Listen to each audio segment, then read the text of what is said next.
नाजरीन, मैं यहाँ रविंद्र भारती हैदराबाद पे बहुत सारी तैयारियां, शो कुछ ही देर में शुरू होने जा रहा है जिसका नाम है गुलदस्ता-ए गज़ल। ये पहली बार इस किस्म का शो होने जा रहा है जो जो है जिनकी सरपरस्ती में ये शो हो रहा है या जो सपोर्ट करते हुए आए हैं, सारे टैलेंट को सराहते हैं। हिंदुस्तान में ही नहीं बल्कि नॉर्थ अमेरिका में भी जनाब इफ्तिखार शरीफ साहब। दोस्तों, आप बहुत बखूबी आप जानते होंगे इफ्तिखार भाई is a very nice person माशाल्लाह। इज़ बहुत सपोर्ट करते हैं सारे ऑर्गेनाइजेशंस को। वो जो है शिकागो और हैदराबाद में मशहूर वो मारूफ शख्सियतों में जाने जाते हैं। बहुत अच्छे इंसान माशाल्लाह। तो इस शो की कुछ डिटेल्स इस तरह से है। ये शो में जनाब विठल राव साहब जो मशहूर और मारूफ गज़ल सिंगर है हैदराबाद के, कई शोज कर चुके हैं सारे दूसरे मुल्कों में भी शोज करने के बाद, टोरंटो, कनाडा, इंडिया, कई ऐसे शोज कई अरसे से जो है गज़ल के प्रोग्राम्स करते हुए आ रहे हैं। आज पहली बार उनके साथ इस शो में विजय लक्ष्मी, जिनके काफ़ी रिकॉर्ड्स है, कुछ इंफॉर्मेशन मैं आपको देना ज़रूर चाहता हूं जो हमारे शहर हैदराबाद की मशहूर व मारूफ सिंगर विजय लक्ष्मी के ताल्लुक से।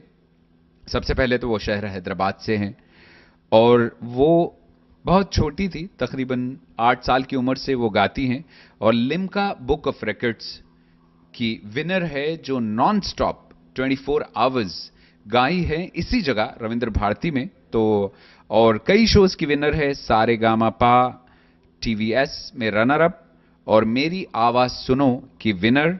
और ये 7000 से ज्यादा परफॉर्मेंसेस कर चुकी है across the globe, US, UK, south Africa, Bangkok, Dubai, India तो ऑफ कोर्स ऑब्वियसली हम लोग है इंडिया में इस वक्त, और काफी प्लेबैक सिंगिंग भी की है तकरीबन 95 तेलुगु मूवीज में। तो दोस्तों, आज हम देखेंगे सबसे पहले जो है शुरुआत इस शो की होने से पहले हम कुछ शो के ताल्लुक से भी जानेंगे, बात करेंगे सिंगर से, ऑर्गेनाइजर से, और जिनकी सदारत में ये शो हो रहा है उनसे भी, जनाब इफ्तिखार शरीफ साहब। तो सबसे पहले दोस्तों हम बात करते हैं, चलते हैं और स्टेज की तरफ और बात करते हैं miss Vijay Lakshmi, the famous singer from Hyderabad.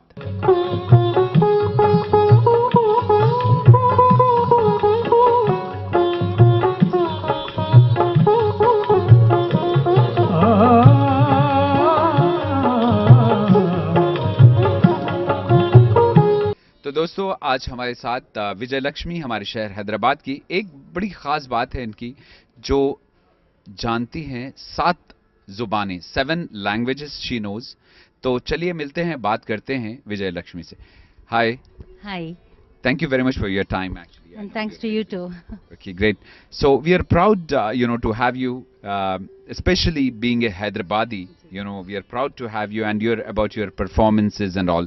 तो हम चाहते हैं कि आप हमारे नाज़रीन जो देखने वाले हैं उनको कुछ बताएं, आप अपने ताल्लुक से और इस शो के ताल्लुक से। जी,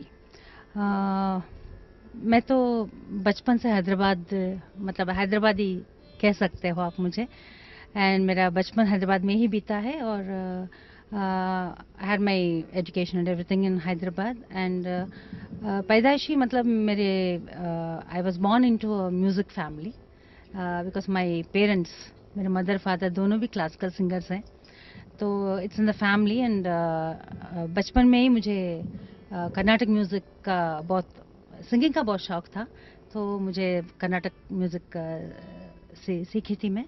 और उसके बाद एक 5-6 साल ऑलमोस्ट क्लासिकल म्यूज़िक सीखा है। उसके बाद मैं बड़े गुलाम अली खान साहब के पोते उस्ताद रज़ा अली खान, उनसे मैं 3 साल हिंदुस्तानी भी सीखी हूँ। तो बचपन से गा रही थी मैं, और 8 साल की उम्र में मेरा फर्स्ट पब्लिक परफॉर्मेंस इसी थिएटर में हुआ था, रविंद्र भारती में। और उसके बाद I continued singing and also doing some TV shows. I was anchor in TV shows. उसके बाद मैं धीरे धीरे फिल्मों में गाना शुरू कर दी और अब तक ऑलमोस्ट 95 के ऊपर की मूवीज़ तेलुगु में मैंने गाया है। और ख़ासकर मेरा खुशकिस्मती ये है कि मैं फिल्म फील्ड के जाने माने सब कलाकारों के साथ मैंने प्रोग्राम्स दिए हैं, जैसे मन्नाडे साहब, ओपी नैयर साहब, फिर अनु मलिक जी, अभिजीत, सोनू निगम, सुदेश भोसले, बप्पी लहरी, एवरीवन। तो इनके साथ साथ मैं तेलुगु और दूसरे लैंग्वेजेस में भी सभी कलाकारों के साथ मैंने पूरा वर्ल्ड घूमा है और परफॉर्मेंसेस दिए है। बहुत खूबसूरत। हम आपसे, मैं चाहता हूं कि एक एक्सक्लूसिव जो है इंटरव्यू करते हैं हमारे स्टूडियोज में, चूंकि आज ये गुलदस्ते गज़ल प्रोग्राम रविंद्र भारती में होने जा रहा है। जहां तक मेरी इंफॉर्मेशन है वो ये है कि ये फर्स्ट टाइम एवर ये जो कॉम्बिनेशन पेश करने जा रहे हैं विट्ठल राव साहब के साथ, और बहुत खूबसूरत आशाएं, एक्सपेक्टेशंस जो है काफ़ी है लोगों की। तो कैसी आपकी तैयारी रही इस शो के बारे में? तैयारी तो मैंने की है, लेकिन उनके सामने गाना तो बहुत ही मुश्किल है, और वो मेरे गुरु हैं, उनसे मैंने सीखा था, और it's very very difficult. And मेरे तो बहुत, मैं नर्वस भी हो रही हूँ। यूजुअली मैं नर्वस नहीं होती हूँ, और स्टेज पे आते ही मेरा डर भाग जाता है। आई मीन जब लोगों की रेस्पॉन्स होती है तो मेरे एनर्जी लेवल्स बहुत बढ़ जाते हैं यूजुअली, बट पता नहीं आज क्या होगा। और मैं ये भी कहना चाहती हूँ, लाइक टीवीएस सारेगामा जो प्रोग्राम था, जब वो सोनू निगम जी ने पहले शुरू की थी, तब 95 में मैं रनर अप थी उस प्रोग्राम में। और उसके बाद लता जी का खुद का एक प्रोग्राम था स्टार प्लस में, मेरी आवाज़ सुनो, उसमें मैं फाइनल विनर थी जी। And great. एंड ऑल्सो वो लिम्का बुक ऑफ रिकॉर्ड्स के आपका जो रिकॉर्ड बना है वो भी शायद यहीं पे? जी, यहीं पे हैदराबाद 2003 में हुआ था वो। 24 आवर्स मैंने नॉन स्टॉप गाया था, और मतलब हैदराबाद के सुनकारों के, मतलब उनका मैं शुक्रगुजार हूँ, क्योंकि वो भी प्रोग्राम इतना बड़ा हिट है।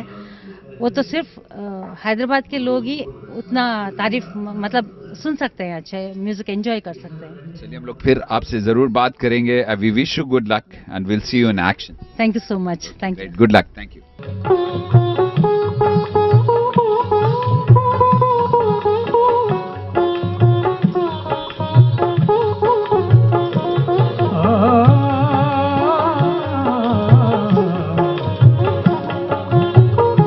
नाजरीन, मैं यहाँ रविंद्र भारती में हमारे शहर हैदराबाद की, सिर्फ हैदराबाद की नहीं, नॉर्थ अमेरिका की, इंडिया की जानी मानी शख्सियत जनाब इफ्तिखार शरीफ साहब के साथ मौजूद हूँ, जो टैलेंट को हमेशा सपोर्ट करते हुए आए हैं और करते हैं, और इस शो को भी कामयाब बनाने में आपका ही जो है मेन रोल है। तो चलिए दोस्तों बात करते हैं।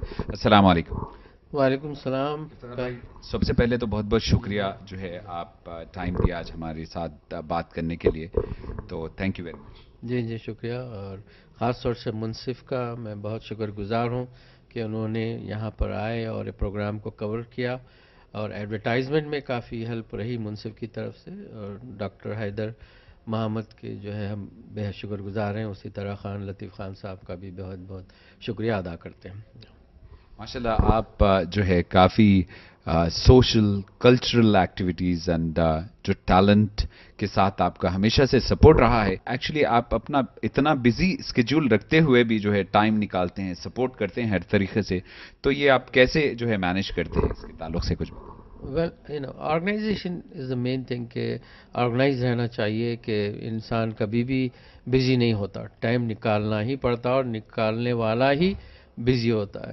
यू नो, एक पुरानी कहावत है, अगर से किसी से कुछ काम लेना है तो उससे लो जो बोलता है कि मेरे पास टाइम नहीं है।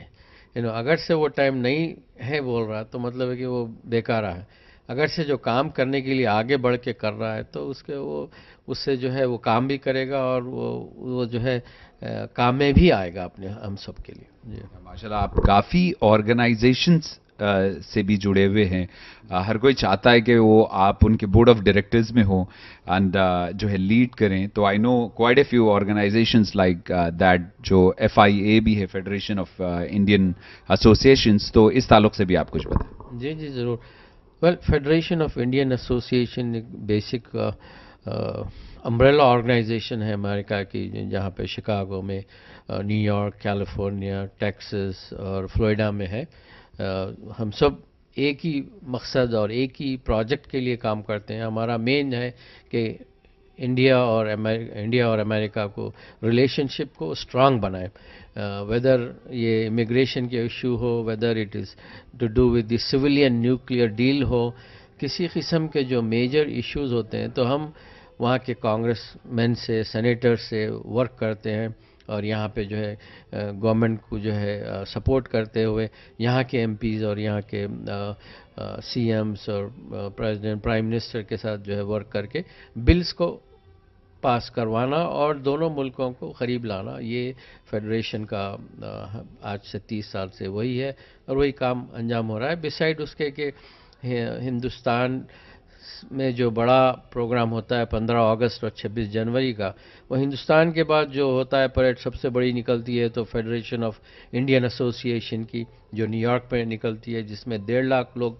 आते हैं। उसी तरह शिकागो में 40,000 इंडियन अमेरिकन्स आते हैं। तो ये बड़ा ऑर्गेनाइज के लिए 6 महीने काम करना पड़ता है। तो जब जाके 3 दिन का इवेंट जिसमें परेड भी होना है, 1 दिन का कल्चर प्रेजेंटेशन होता है, फिर 1 दिन बैंक्वेट डिनर होता है और 15 अगस्त के दिन ठीक 11:30 बजे मेन डाउनटाउन में, जहाँ पे पूरे वाइट अमेरिकन्स होते हैं, वहाँ पे हमारी फ्लैग होस्टिंग होती है इंडियन फ्लैग की। वो तारीफ़ काबिल है कि मेन गवर्नमेंट की ऑफिस के सामने इंडिया का झंडा चढ़ा जाता है। कि माशाल्लाह you are the first Indian to have, not first American to have the first Indian dual citizenship. So mashallah, it's an honor and we are proud to have you today with us here. तो आप इस ताल्लुक से भी बताएं कि like how do you feel about it? जी excellent. ये 10 साल का काम था जब हम 2006 में ये डिक्लेयर हुआ सिटीजनशिप का, बट हम तो 1998 से इसके पीछे थे कि भाई देखो चाइना की एग्जाम्पल लो या फिर पाकिस्तान की लो या फिर इज़राइल की लो। आज इज़राइल का प्रेसिडेंट खुद यूएस सिटीज़न है। तो जब ये एनआरआई जो नॉन रेसिडेंट इंडियंस जब बाहर रहते हैं तो काफ़ी ये लोग चाहते हैं कि अपने मुल्क में इन्वेस्ट करें और अपने मुल्क में फिर से जो है अपने पैर स्ट्रांग बनाएं। तो उसी तरह चाइनीज़ आज जो तरक्की की है it is because of non resident Chinese की तरफ से। तो वो बात हम हर वक्त बोलते थे, या अपने जितने भी पॉलिटिशियंस यूएस आते थे और हम जब दिल्ली जाते हैं तो हमेशा से मेरा पूरा ग्रुप लॉबी करते थे कि भाई हमको डुअल सिटीजनशिप दी जाए। तो फाइनली बीजेपी गवर्नमेंट में उन लोगों ने अप्रूव किया, बट इम्प्लीमेंटेशन हुआ मनमोहन जी की गवर्नमेंट में 2006 में और मुझे चुना गया ऑनररी सिटीजनशिप पहली from the government of India. और वो बड़ी खुशी की बात है कि हमारी आधी मेहनत तो पूरी हो गई। अब रहा पूरी मेहनत करना है और कंटिन्यूस कर रहे हैं, जिसमें ये कि डुअल सिटीजनशिप में यहाँ पे हर चीज़ आप कर सकते हैं। There is no red tapes, no RBI notification, nothing सिवाय वोटिंग राइट्स के। हमारी एक बहुत बड़ी कम्युनिटी है जो नॉर्थ अमेरिका में है, स्पेशली तेलुगु स्पीकिंग, एंड उस ताल्लुक से भी बहुत बड़ी जो है वहाँ पे प्रोग्राम्स होते हैं। One of the programme I know जहाँ पे आप जो है एज ए वीआईपी इनवाइटेड होते हैं and part of the organisation है तो जिसका नाम ताना है। तो इस ताल्लुक से भी कुछ बताएं। जी हाँ, 2 संस्थाएं हैं, एक तो आटा और एक थाना। मैं थाना में भी जाता हूँ, आटा में ज़्यादा रहता हूँ क्योंकि उनका मैं पैटर्न हूँ और काफ़ी हैदराबाद के पूरे रेडीज़ इन्वॉल्व हैं उसमें, तो मेरे काफ़ी क्लोज दोस्त हैं। तो हर 2 साल में एक बार आटा होता है, एक बार थाना होता है। तो दोनों इवेंट्स में मैं जाता हूँ और स्पॉन्सर करता हूँ। तो माशाल्लाह हमें फ़ख्र है जो है माशाल्लाह इफ्तिखार भाई, ऐसे कई पर्सनालिटीज़ जैसा खान लतीफ़ खान साहब भी जो है, और मैं डॉक्टर निसार सैयद, कई लोगों से बात कर रहा था जो अपना करियर स्टार्ट करे, सारी दुनिया में घूमे, एस्टैब्लिश करे, फिर वापस अपने शहर से इतनी मोहब्बत है कि यहाँ पे आके जो है बहुत कुछ कर रहे हैं और करना चाहते हैं। तो इस ताल्लुक से जो हिंदुस्तानी इंडियनस जो अब्रॉड है उन लोगों के लिए अपने शहर के लिए कुछ करने के ताल्लुक से आप क्या कहना चाहते हैं? एक्सीलेंट। ये हर मुल्क में यही हुआ है। अमेरिका एक ऐसा कंट्री है, इट्स ए ट्रांजिट कंट्री। आप जब तक यंग हैं काम करिए और इवेंचुअली आपको सेटल होना है अपने ही मुल्क में, और इवेंचुअली आपको अपने बच्चों को भी वही ट्रेन करना है कि भाई देखो, पढ़ो लिखो कमाओ और टैलेंट, जैसा कि रिसेंटली ओबामा ने एक स्पीच में बताया कि लोग the Indians come, they get education here and training here, and they go back to their country and become our competitors. And he said it in a nice way कि भाई Indians आते हैं, पढ़ते हैं, लिखते हैं, फिर वापस हिंदुस्तान जाके हमारे कॉम्पिटिटर बनते हैं। आज हिंदुस्तान नंबर 2 नंबर 3 पे कैसे आया? ये एजुकेशन सिस्टम, और जब मुल्क से आप दूसरे मुल्क में जाते हैं, स्पेशली अमेरिका में, बहुत कुछ सीखने को मिलता है। और वो टेक्नोलॉजी लेके आप आएँ और अपने मुल्क को आप जो है हेल्प करें, ताकि आपका मुल्क भी जो है अमेरिका के बराबर हो जाए। हमारे जो यूथ स्टूडेंट्स और जो अभी अभी जो है ग्रेजुएशन करके जो है अपना करियर स्टार्ट कर रहे हैं हमारे मुल्क में, तो इन लोगों को आप जो है क्या मैसेज देना चाहते हैं? Excellent, I think competition is there. अब उनको जो है पहले की तरह नहीं रहा कि 60% मार्क्स ला लो तो you are first class. Now 60% की वैल्यू नहीं है, अब आपको वर्सटाइल बनना है। एक तो मार्क्स भी अच्छे आना है, फिर जो है आपको मल्टी टैलेंट। आप अगर से डॉक्टर हैं तो इसका मतलब ये नहीं कि कंप्यूटर बिल्कुल नहीं जानते, या आप कंप्यूटर के हैं तो मेडिकल टर्मिनोलॉजी नहीं जानते, वैसा नहीं है। You need to be allrounder. तो कंपटीशन बढ़ गया है, बच्चे जो है काफ़ी अवेयर होना चाहिए, और पढ़ाई में सिर्फ एक ही कंसंट्रेट, ये नहीं कि सिर्फ मैथ्स है तो मैथ्स ही पढ़ें, मैथ्स के साथ साथ दूसरे सब्जेक्ट्स भी पढ़ें, ताकि इट विल ऑल हेल्प। जिस तरह से बोलते हैं कि भाई आपका घर खुश होना है तो बाजू वाले का भी घर अच्छा रहना चाहिए, उसी तरह एक सब्जेक्ट में महारत रखने से नहीं फ़र्क पड़ता कि आप दूसरे सब्जेक्ट में भी you should be equally talent. तो मतलब बोलने का ये एडवाइस यही है स्टूडेंट्स के लिए कि be competitive, be aware of all the knowledge you can get in different areas of your life. माशाल्लाह, जो आप की सक्सेस है, स्टार्टिंग फ्रॉम हैदराबाद एंड सारी दुनिया घूम के आज जो आए हैं, तो जाहिर है कि बड़ी वैल्यूएबल है हमारी यूथ के लिए, हमारे शहर की यूथ जो अपना करियर स्टार्ट करी और कुछ करना चाहती है, और जो अपकमिंग लीडर्स है हमारे शहर के, वो लोगों के लिए भी जो है काफ़ी इन्फॉर्मेशन चाहिए होगी। तो इंशाल्लाह हम फ्यूचर में भी एक्सक्लूसिव इस ताल्लुक से बात करते हैं। मुनसिफ टीवी के नाजरीन हैं, उनको क्या मैसेज देना चाहते हैं? वेल, सबसे पहली बात कि ये पहला अपना टीवी स्टेशन है, और ये टीवी स्टेशन जो है नेक्स्ट लेवल पे जाना है, ये इंटरनेशनल लेवल पे लॉन्च हो चुका है, और माशाल्लाह बहुत जल्द जो है आप लोगों की सपोर्ट से ये टीवी जो है हर दुनिया के हर कोने में जो है देखना है। और यही ड्रीम लेके खान लतीफ़ खान साहब ने मुनसिफ टीवी का इजाद किया, और वो इंशाल्लाह एक ना एक दिन अनक़रीब ये दुनिया के हर कोने कोने में देखा जाएगा। बहुत बहुत शुक्रिया इफ्तिखार भाई फॉर योर टाइम, एंड इंशाल्लाह फिर हम आपसे बात करेंगे। ज़रूर, शुक्रिया।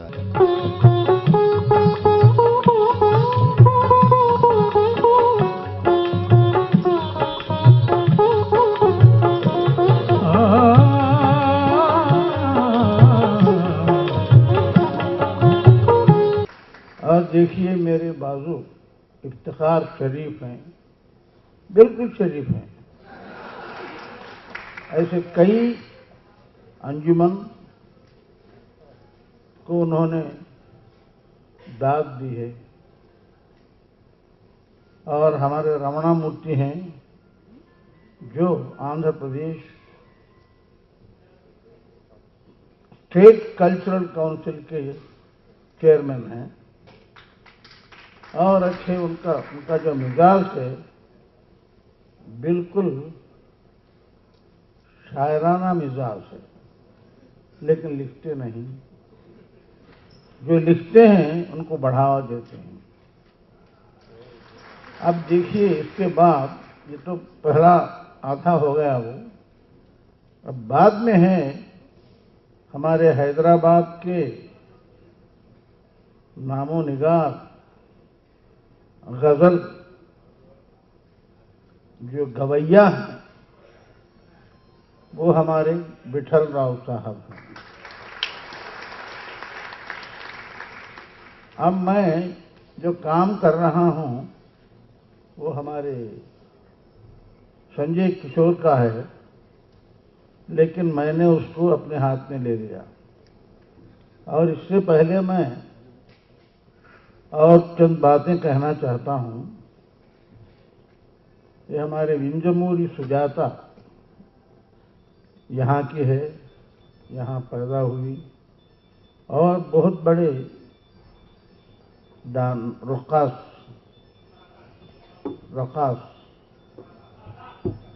रक्कासा है। मैं मुज़क्कर समझ रहा हूँ, ये मोहनस है।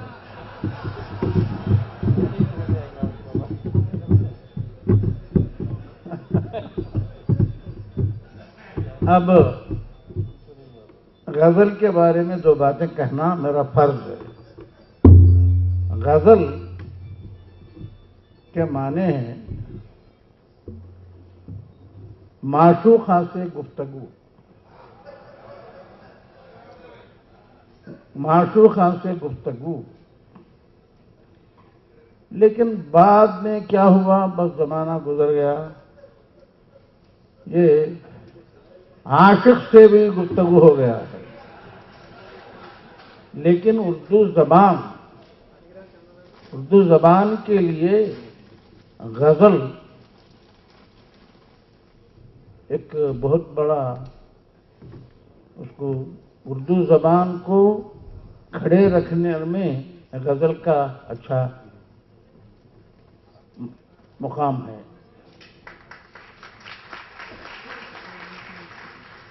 अब मैं भी, मेरी पढ़ाई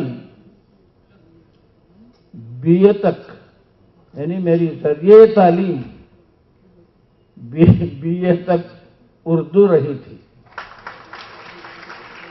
अब मुझे समझ में नहीं आता कि जरिए तालीम क्या है। जरिए तालीम उर्दू, इसलिए कुछ उर्दू में भी लिख लेता हूं। अब ये गजल है, गजल का शबे गजल है, गुलदस्ते गजल है, इसलिए मेरी जो उर्दू में लिखी हुई गजल, मैं तो 100 तेलुगु में गजलियात लिखा हूं, बिल्कुल उसी बहर पे, उर्दू गजल के बहर पर मैंने लिखा। अब